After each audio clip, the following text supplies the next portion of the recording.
This story is narrated by our beloved Sheikh Nafid, and the story goes like this.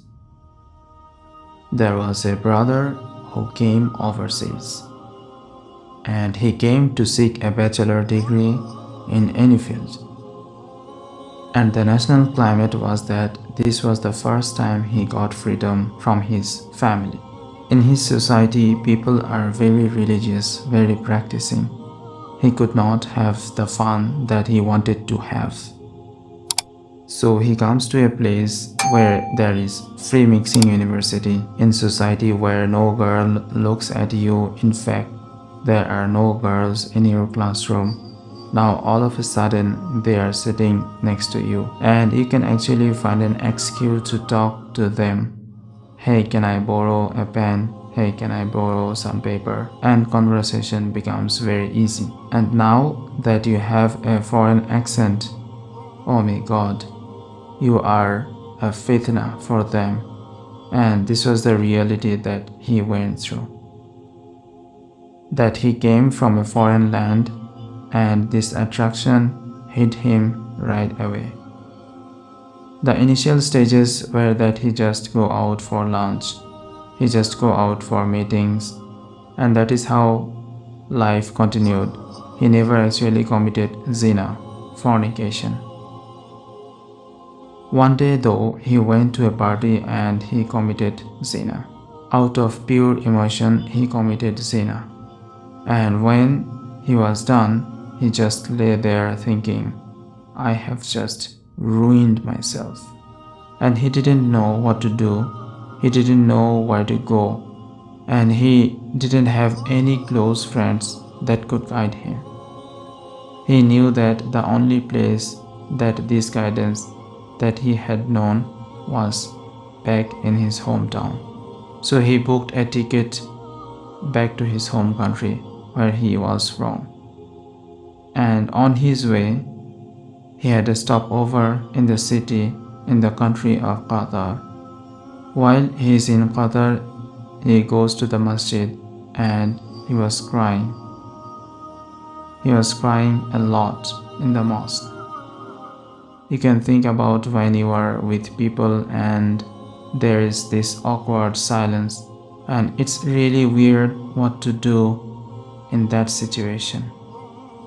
What becomes even more awkward is when you see a grown man crying like a baby. He's crying just like a baby. What do you do in this situation? One of the students of Shaykh bin Baz rahimahullah, he saw this man, and he goes up to this man and he says, Old man, why are you crying? What's wrong? And he explains to him the situation, that I committed zina and I have destroyed myself, and the only way I can get rid of this pain is if I go back and have the hudud implemented on me. This is the only way I will be purified. The student calms the man down and he says, look, don't do anything rash. Let's go back to the hometown together and we will deal with the situation. They head back to Riyadh, and the man is still crying throughout the whole journey. He feels really bad for what he has done. The student says, look, we have arrived in Riyadh. Go spend the night at home. I will call you in the morning. Just make sure you don't do anything. Don't do anything. Just wait, I will call you. The next morning, the student called Shaykh bin Baz rahimahullah, and he asked Shaykh, this is what happened. I met this man. He committed zina, and he feels that the only way that he can be purified is if he has hudud implemented on him. Shaykh bin Baz rahimahullah says, tell this man not to turn himself in, but tell him to keep this sin hidden from the people. Rather seek forgiveness from Allah subhanahu wa ta'ala and turn yourself to the Quran. Let Allah subhanahu wa ta'ala be your guide. So this is what the Shaykh says to the student, and the student calls this man up, and let's say his name is Ahmed. He tells Ahmed, look, the Shaykh says don't turn yourself in. Death is the easy way out. The pain and the suffering will not be taken away from that act.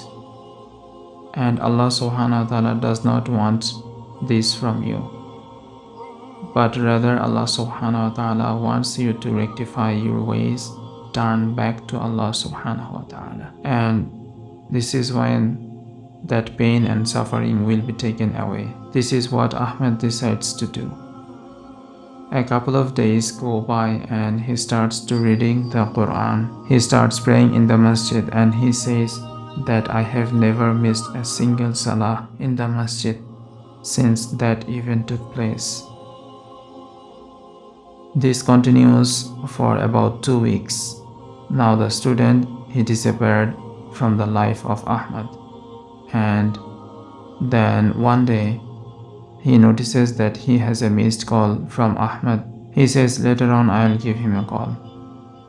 Another couple of days go by and Ahmed's house is calling now. His home numbers showing up on the student's phone 5-6 times. The student calls the home back and he says, Salam, how are you guys doing and what's going on? They say we need to speak to you. Ahmed needs your help. And he says, definitely I'll come over and see him tonight after Isha. He prays Isha and heads over to the house. And he sees that something just isn't right. That you can think walk into a place. No one will say anything, but you can see it from their faces. You can see from their sides that something just isn't right. He goes to the father, he says, Salamu alaikum. He says, Wa alaikum assalam. He says, I don't even know what to say to you, but I want to thank you from the bottom of my heart, because I know if it hadn't been for you, this would not have happened. And the student thinking, what did I do? So he says, what happened? What are you talking about? And he says, let me show you. He says, Ahmed went and prayed Salatul Isha tonight. And he came back and he came to pray his sunnahs. And he was in his room for really a long time.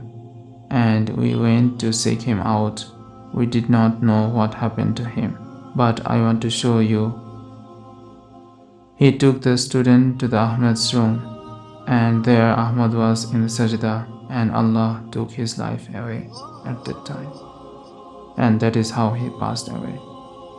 This is the story of an individual, not who was righteous, but this man committed Zina, one of the biggest sins in Islam, and this is how Allah subhanahu wa ta'ala took his life away. And inshallah, when he is resurrected, that's the deed he is going to be resurrected on, subhanallah, making sajda to Allah subhanahu wa ta'ala. My dear brothers and sisters, it's never too late to turn back to Allah. Allah is waiting for you to turn back to Him. So don't ever think that it's too late to turn to Him. Rather, turn to Allah subhanahu wa ta'ala and Allah will accept you. That's the moral of the story. See you next time.